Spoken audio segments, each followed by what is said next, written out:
खोल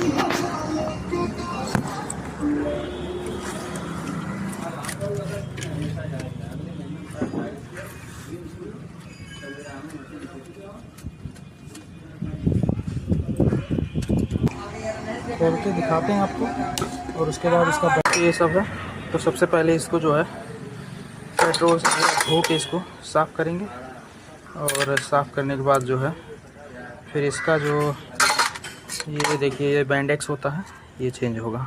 इसको बाहर रखते हैं। तो मुर्गिया है कहाँ था